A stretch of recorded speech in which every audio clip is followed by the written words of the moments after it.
El Foro Diálogos para el Desarrollo ha reunido en Zaragoza representantes del tejido empresarial aragonés con los economistas José María Gay de Liébana y Ana Virulés. Los expertos han debatido sobre las nuevas tendencias económicas para 2016 y han recomendado a los empresarios que apuesten por la diversificación, la innovación y la tecnología para favorecer el crecimiento de la economía en la región. Porque ahora todo el mundo está arrancando, ¿no?, con lo que sería un poco la nueva industria, la industria que se llama el 4.0. Por tanto, yo creo que ahora nosotros tenemos talento aquí, ese talento lo tenemos que saber aprovechar, lo tenemos que saber explotar, lo tenemos que saber llevar hacia lo que sería el mundo, y me da la impresión de que esta industria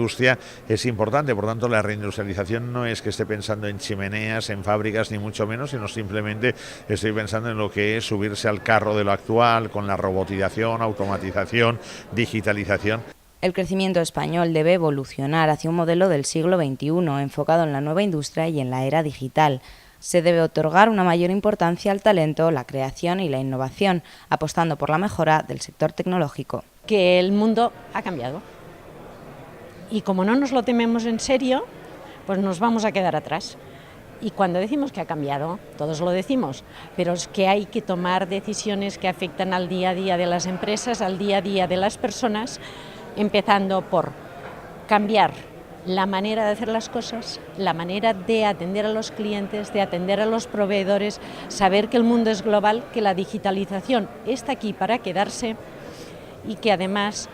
todo se ve y todo se sabe. Ambos han coincidido en afirmar que las instituciones deben realizar las políticas adecuadas para fomentar la innovación y la investigación y desarrollo, de manera que el germen empresarial vaya hacia adelante en Aragón, una región, han afirmado, que ha mejorado sustancialmente, pues está creciendo por encima de la media española.